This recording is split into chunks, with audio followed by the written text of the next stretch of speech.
to have fika on time and to have enough time for fika. Without that, we are not functioning.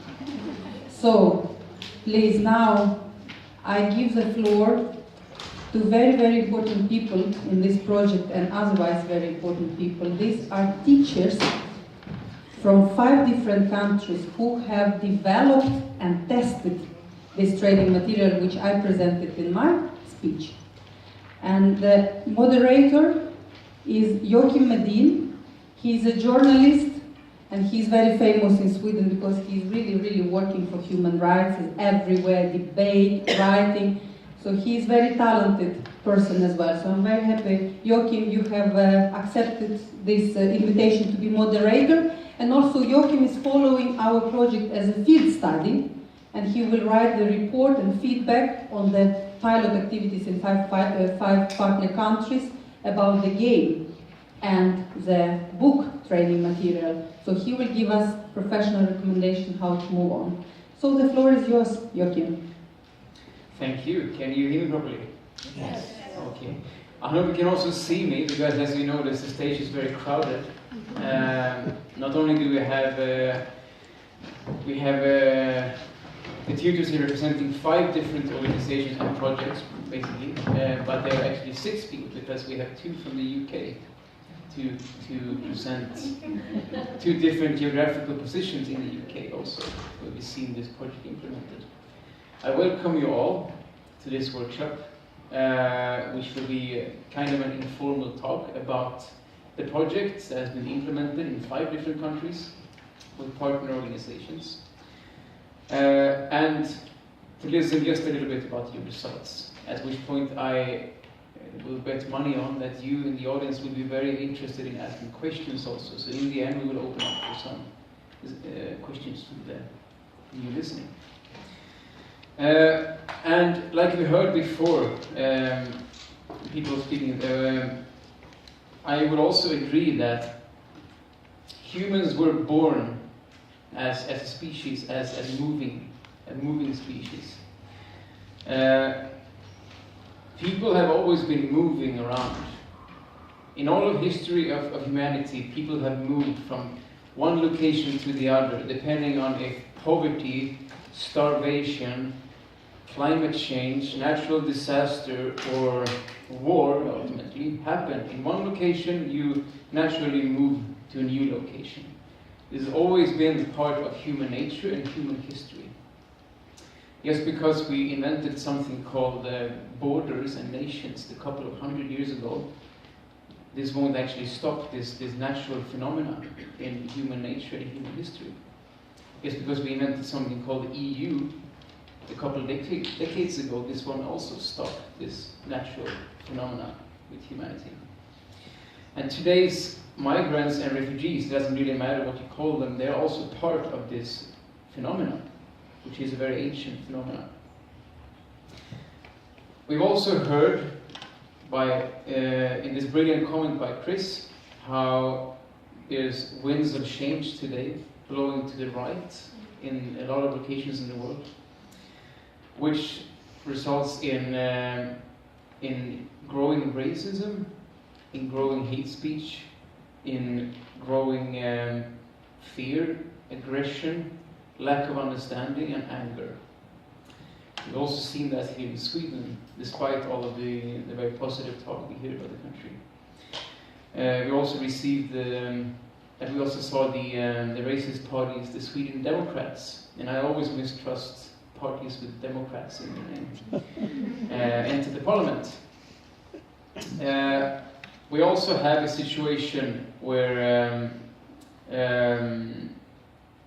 we've seen this development in the rest of Scandinavia. Now, sorry, my speech disappeared. Like this. There are big tensions appearing in Scandinavia, in the rest of Europe, and also in the other countries in the West where migrants and refugees have mainly been appearing the last years. From the point where I see it, having worked a lot as a conflict journalist in the Middle East, in conflict areas, in refugee camps, in war zones, most of these new tensions are produced by the majority of societies where refugees and migrants end up going. Basically because a lot of people in majority societies have little or no contacts with migrants and refugees arriving.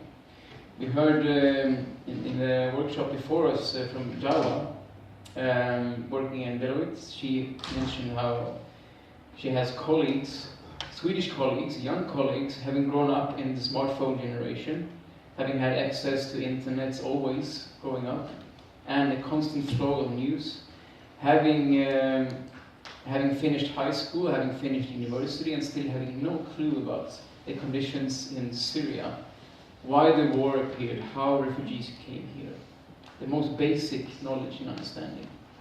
So what's the situation like with people who are not that educated? That's truly shocking, of course.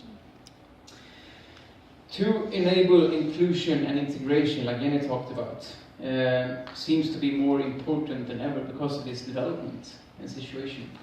Providing both language and human rights lessons to migrants and refugees, which can help them with integration and inclusion, is something that I believe can help both those people and the majority of societies, as they obviously cannot seem to change in time and in great numbers.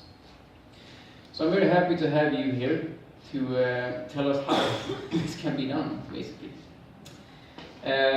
We've seen the game presented today by Jenny. We have a game which is basically one of the tools that can be used to present both human rights and language regarding human rights in the language courses for newly arrived migrants and refugees. And depending on if they are migrants and refugees, and I know you have different experiences from having teach both, we can also have different contexts to work with. I would like to start with hearing what's the situation in the UK. If you can start telling us about introducing the organization which has implemented this project and the basic practical results you've seen. And if you can introduce yourself also. Thank you. Thank you very much for a very amazing, interesting conference. Thank you, Jenny. Thank you, Andy. Your hard work shows more and more in this conference. My name is Nizira. I am from ICRO, which saying as Iranian and Kurdish Women's Rights Organization. Even the name of our organization doesn't represent what women we were working with, but that's the name because when in 2002 the organization set up by a lady who is herself is Kurdish from Iran, and her own interpreter was killed as the name of honor killing. So she set up the organization to help other women. And in the beginning, because she was speaking only Kurdish and Farsi, so the name of the organization became as the Iranian and Kurdish Women's Organization. But at the moment, we are covering whole Middle East, North Africa, and Afghanistan.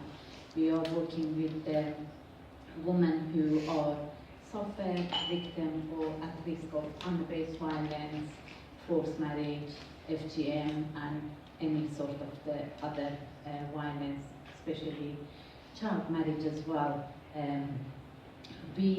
I could say we normally working with about 800 each year intensive cases on violence against women and girls, and especially half of these cases I could say that is the honor-based violence related. And we respond to around 2,700 telephone calls for giving advice to women's community and professional.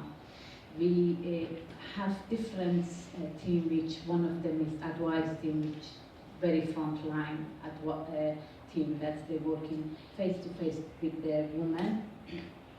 And among our advisors, we speak 9 different languages. We have a counseling team speak 4 languages. We have a training team as well, which normally working in school, including primary school, secondary, and through all the other professional. We have a campaigning officer or campaigning department as well, which at the moment we are campaigning on the child marriage. We're campaigning that's all 18 years old have to be recognized as a adults, as a someone that go to agree to be married. But in UK we have 16 with concern of the parenting. That's what we are campaigning to change the law. So that's the organization, and we have a refuge. Recently, in 2015, we opened the first refuge, specialist refuge for Middle Eastern women who are at risk of family-based violence, which is, I could say, the first refuge in the UK for the Middle Eastern. So that's the organization. We became involved with this project, which is, I believe, is a wonderful project, and we work in different parts of UK. We actually approach even Bristol, Manchester, Isol's teacher in London, and now we have 5 teachers from 2 from London and 3 from Newcastle and Darlington, which Lynne will go through all the other practical, how they started to work on the project as well. We used, I believe in London recently, we used the game. One of the teachers started to use the game with the training material as well, which the feedback that I got from her, she wasn't very, not I could say happy, but she said this wasn't very practical for her classroom. So I'm sure Lynne has more information from North how to feedback with the others. So we got quite a lot of actually interesting to work with the project. So our aim is to continue to send it when we receive the book in English. So we will send it because I understand that our team in Bristol, especially, they keep contacting us. What happened? To send us the material to Wordie, and we send the link to the website, and we know that they will start to use it in January. So that is very good news for most of the ESOL classes around the country. Thank you, Sira. So if you let Lynne continue about sharing your reflections. Okay, can you hear me? Yeah. Hi. Okay, I'm here to talk to you really about 3 things, and all to do with how it feels to be part of the project in the UK. So I want to talk about the benefits to the participants in the project, and really they're the reason why we're all here doing this. But secondly, I want to talk about the tutors and how it's felt for us as tutors to be part of it in the different locations in the UK. And I want to finish by talking about the future and talking about the next steps. So the benefits to the participants are absolutely huge, and I can't talk about them all today. We did do evaluations with the learners, and some of the things we found were the materials at times were at different levels. So the way we overcame that as tutors was we kind of used a pick and mix approach, and we used the bits of each unit that were most appropriate to our learners in our setting, and that worked quite well. Learners have stated that their English has improved as a result of the project and as a result of attending classes. They have said they know more about their human rights and that they've enjoyed participating in the tasks and the activities. But the effects are much more far-reaching than that. These learners have families. They have friends who they talk to outside of the classroom, and they're going to take their experience of being part of these classes and share it in their discussions with others in the local community, promoting inclusion, integration and understanding in the wider community. Learners now understand what their rights are in the UK, and they've got the practical tools and the knowledge about how to exercise their rights in the workplace, their rights to healthcare, their children's rights to education, and their rights to make choices for themselves. Some of the sessions have been difficult, they've been emotionally difficult, and we've had tears in our sessions. But we've also had laughter, and what we found is that learners have really supported each other in the sessions, which has been really positive. They've gained knowledge and language skills, but perhaps most importantly, they've gained confidence. So for the tutors, we've benefited ourselves, and I'm sure that that's been the experience of tutors in all the different countries. We've gained knowledge of human rights and participated in training both in the UK and in Germany. We've learned how to write a textbook, and that was a new experience for most of us. We've grown as teachers, we've widened our skill set and added a new string to our bow. But above all, and this is really the best thing I think, we've learned from our students. Their courage, their resilience and their emotional intelligence has shone through discussions we've had in the classroom. As we equip them with the tools they need to speak a new language and give them knowledge about their rights, they enrich us. They make our lives better, and their amazing support for each other has really been a positive thing. I'm humbled by my learners and their abilities, and I really feel lucky to have been part of this project. And so, to the future, this doesn't stop here. The two centres in Newcastle will continue to deliver these dedicated human rights in practice sessions, funded locally, in NGOs, but also in a government-run children's centre. Now, in this centre we're going to be working with parents, and the hope is that it won't be just about learning a new language, that we're actually going to open it out into wider discussion groups and invite many different people into these sessions to help promote inclusion and understanding. In Darlington and in London, the tutors are going to use these materials in classes that they currently run, kind of integrating the materials into the ESOL classes. The experience for all of us has been really positive, and when we've grown as teachers and we really feel passionate about using these materials and resources to enable as many people as possible to understand their human rights, to improve their language skills, and ultimately to improve the lives of people living in our local communities. Tack så mycket för en tid. Sorry, that's wrong. Thank you for your time.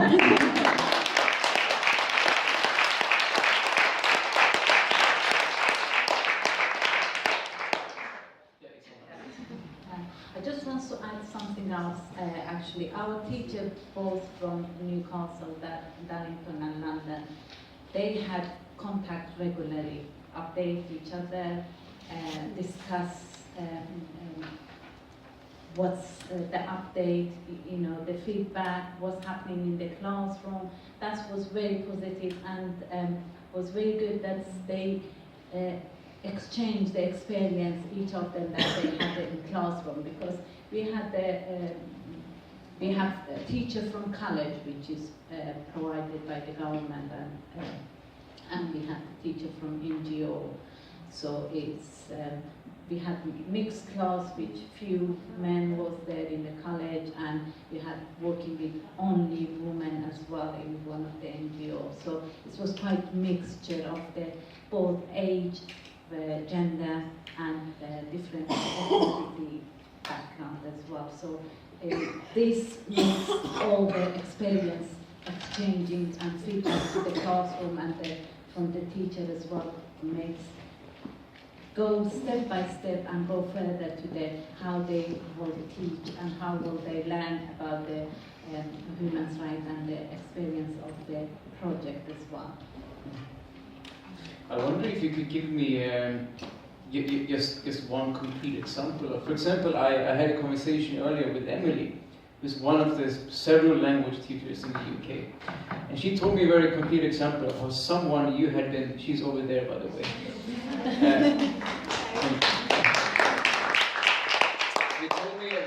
clear example of how a participator you had been teaching had told you that perhaps there were several, something about how before we didn't feel comfortable with approaching the police, Yes. but now we could. Could you share this with us? Well, there was quite a lot of stories into that.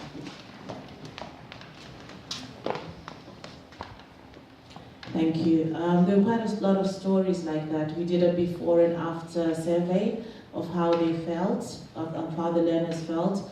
And one of the things I had in my classroom was because of the places where people are coming from and the negative relationships that they have in their home countries about, for example, the police, they were not very comfortable coming to England or to the UK. They were still not comfortable. You still carry those fears with you, even if you know theoretically that the police work for the people.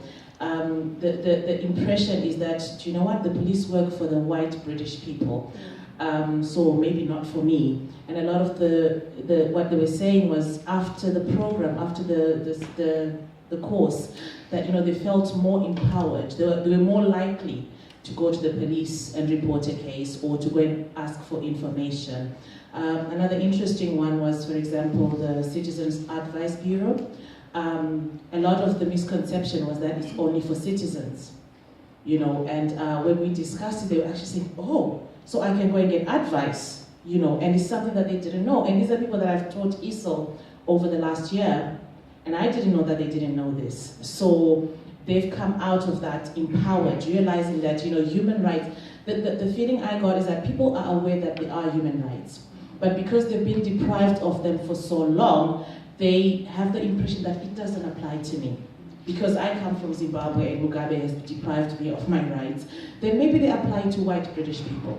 But the coming out of it, they've come out with the knowledge and the awareness that, you know what, they apply to me.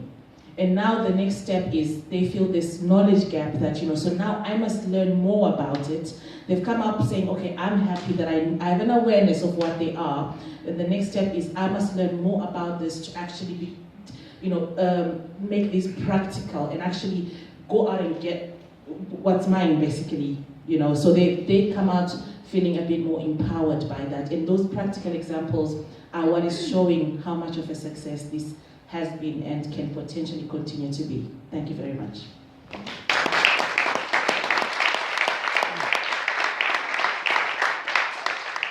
Thank you, Emily. I was thinking if we can move on to the case of Sweden. There is, this is Maria, by the way. There is a very positive image of Sweden and the work being done here to integrate and work with both migrants and refugees, having arrived to Sweden for the last years. And this very positive image has been here for a long time regarding Sweden. At the same time, I know refugees, political refugees, who escaped from Saddam Hussein in Iraq and came to Sweden already 35 years ago, who told me how it took 10 years before they were invited for the first time into a Swedish person's home. It took almost the same time, long time before the father of a classmate that went to the same class as this person's son said hi when they met in school. It was very hard to make interactions with Swedish people. While it was also very hard to understand how the system worked in Sweden, because the tools were not there to be assisted in this, which shows how very important the tools are to enable integration and understanding. And could you tell us some reflections you have from this project, and also about SFI where you work? Yes, I work at SFI as a teacher, and I have this project. I think that this is exactly what is needed, actually, because this is the type of questions that they always have, like how do you, if you want an apartment, how do you do, and all these type of questions they usually have. So, and now we just started this project, so I don't have like a lot to say about the final results, but I have very positive reactions, and they said that this is exactly what we need. It's words that we use in the society, and I think also with this game, I don't know if you've seen it, but it's very nice that it makes a kind of interactive feeling that you gather around this game, and they get an assignment for the next week. And as someone said that they learn to get information. It's very important in our society that you learn by yourself to.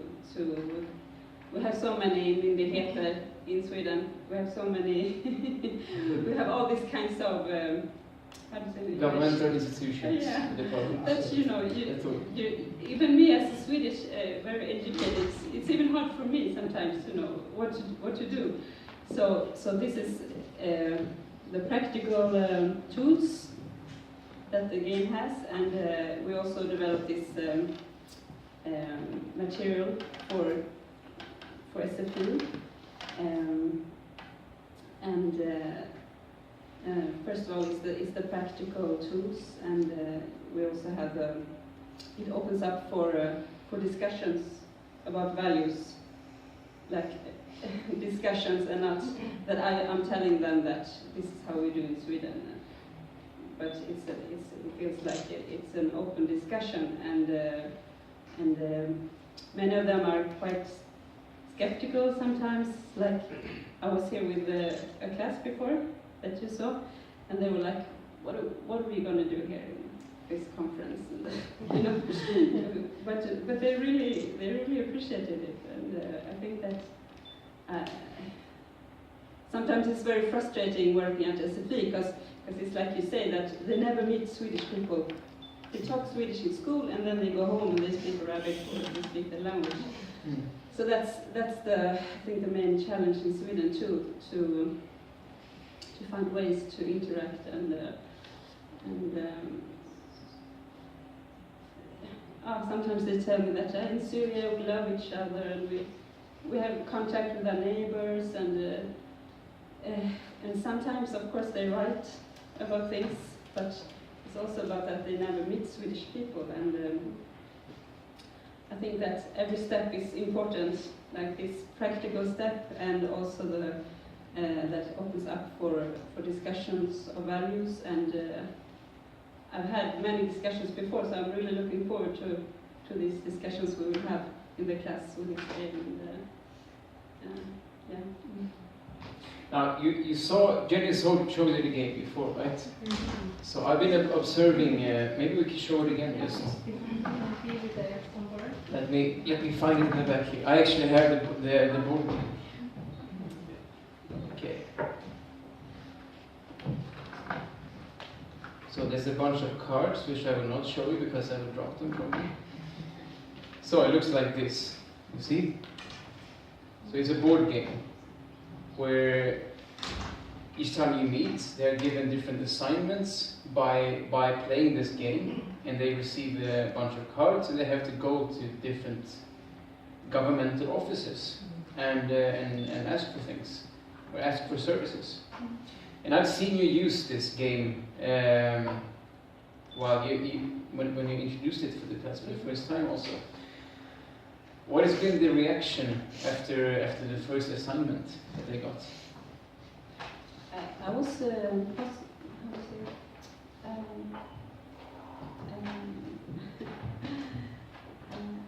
I think first they were skeptical, but then they realized that it's a good assignment to do, to learn to how to find out about information, and they gave very good answers. So they managed to find out? Yeah, of course, yeah. Not about everything, but that's not the point, that they have to look for the right answers, but they do their best and we'll discuss afterwards. Mm. I've also seen you, when you introduced the textbook, which you wrote most of, the Swedish textbook. And Jenny? Yes, and Jenny. I saw you introduce it to them, and you went through mostly briefly as an introduction, some of the concepts regarding human rights, they looked kind of well, both skeptical but also unaware of, because they hadn't heard all these terms and different aspects of human rights. But there were some things that they were very aware of. For example, when you mentioned the word torture, I could see from the point of view where I was sitting in the classroom that this was something that most people were very much aware of, especially when it was mentioned in Arabic by one of the participators, because most of in the class were Arabic speaking at that point. Have you been able to so far discuss certain topics regarding human rights more intensely than others? As I said, we just started this pilot activity, so we will do that later on. And I also want to mention that I work with moms, that you said too, the Behalf for Moms. I work there in Gottsunda, and it's close to my heart, because I have children myself, and the moms, they can come there, because everybody say that you can't be just sitting home in Sweden. You get isolated, you get depressed if you're just home, and you need to go somewhere. So it means a lot more to them than they learn the language and they get this contact with other moms, and I can actually speak on their behalf that it really means a lot to them to come there, and I think it was very special to have this game and cars there too with the moms, because I really felt that they appreciated it. And it's also worth mentioning that second course is taking place in a suburb outside the city, which by the National Police Office has been labeled as the second worst suburb in Sweden. It's very hard to find out why they labeled it that way, but it's been labeled as heavily infested with criminality and crime and different sources of political tension. There's been a lot of debates here in Uppsala why this suburb, which doesn't really show any bigger problems than other suburbs, has been labeled like this way. But have you felt that this is a very powerful tool to use in that context also? Absolutely. And then we also need to reach the ones that we don't reach. But that's another question. But I think that it's a start to reach the moms that actually comes there. But maybe there are others that are allowed to come there. So, but like you said, they go and they talk. It's had this. How do you say in English? This effect that is spreading when you do something like this. So people talk about it somehow. Exactly, yeah, and they can talk to their friends and female friends and family. Absolutely. It's a multiplying effect.